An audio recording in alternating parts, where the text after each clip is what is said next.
Po natyrisht që jam marrë seriozisht me gjithë ato që mund të merrem për të marrë pjesë dhe besoj se nuk është e vështirë për të biseduar me atë sepse e kam ndërmend vetë. Pjesëmarrja do të jetë shumë e madhe, ka një sensibilitet të jashtëzakonshëm. Është një histori për cilën shqiptarët duhet patjetër të jenë bashkë. Është një gjykim i cili është pesë gjatë, është shtrembur, është deformuar, ka kaluar limitet e saqet e normalitetit, të drejtësisë. Janë përdor mjete dhe dëshmitar të niveleve. Ka problem me linjen Pierin Ndreu, regjia derisa të jetë gati Pierin e u kthye. Po, Pierin, kishe ca ndërprerje në lidhje, tha që për nivelin e dëshmitarve ishe duke biseduar në momentin kur është këput linja. Po, niveli dëshmitarve disa dëshmitar që i kam gjun që janë jetë qësharak, po ashtu për të tjerë, një gjykate ati niveli nuk mund të merret me njerëza normal.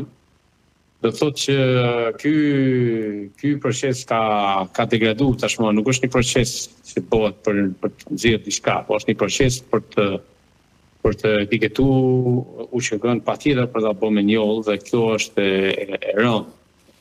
Këtu nuk shtohet problemi se u ngrit ose u ngrit gjykata. Kjo është një po të them lëvizje vetë sakrifikuese e ashimthaqet me gjithë të tjerët që vendosen me bë duke ditë se do pagueshin edhe kosto, por në fundit u pretendu se do ishte një njoll dhe nuk do ishte më e balanca mes agresorit dhe viktimës që shumë vende të botës dëshën të shitin si kur UÇK-ja ka po aq pa edhe aq usure sa agresori. Kjo është e turshme. E megjithatë, sot ne gjithë duhet jemi në kamp, nuk do t'i lejmë këto garmarrët e politikës ditës, secili ka një shpjegim, njëri i sulet tjetrit, tjetri i sulet tjetrit, tjetri i thot vi, tjetri i thot zvi, tjetri i thot du, tjetri i thot zdu, kush nuk do mos të vi, s'ka nevojë me bë debat, me akuzu askën, kush do le të vi. Unë për vetë dua dhe e kam me gjithë shpirt.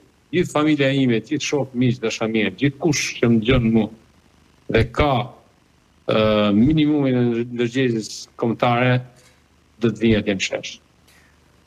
Pierin, bazuar në atë çfarë ju jeni duke thënë, po besoj që jeni duke e ndjek që ka pas polemika në raport lëvizje vetëvendosje Edi Rama, kryeministri i Shqipërisë, në raport me përkrajen sipas tyre që i është dhënë nga Edi Rama krijimit të gjykatës speciale.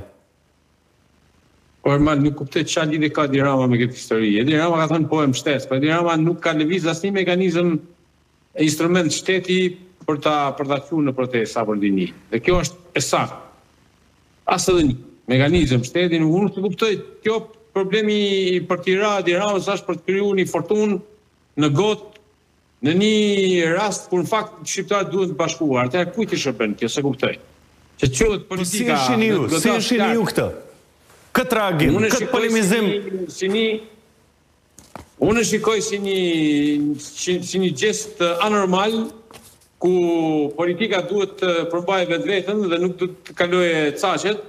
Dhe nuk duhet të kalojë në akuza të pa menduara dhe të shitetuara të njëri apo tjetri. Edi Rama s'ka asnjë rol në organizim, ka vetëm rol mbështetës. Nuk do dalë as flas.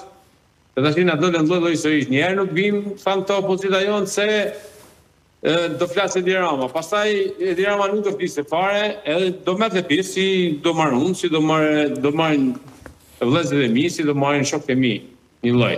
Ta janë ca libira tash ca tymse që hedhen gjithmonë për të bërë për krijuar një mjegull dhe në fakt për shmang atë që është qëllimi kryesor. Dhe nëse ne shqiptarët do hedhim vetë si shashkash, në një rast ku 4 shqiptarë nga më kontributorët për çështjen e lirisë janë në burg, kjo më duket absurde. Me të thënë drejtën, pakën të heshtin, te në vlla, unë nuk do marr. Rri hesht. Po të fillosh të ngresh stegen e akuzave poshtë përpjete të edhe shashka, më duket anormal, kushdo e bën, ka dëshirën e vet, ka këndvështrimin e vet, gjykimin e vet. Mu më duket një përpjekje për ta quajtur steken e përçarjes dhe për t'i dëmtuar ata.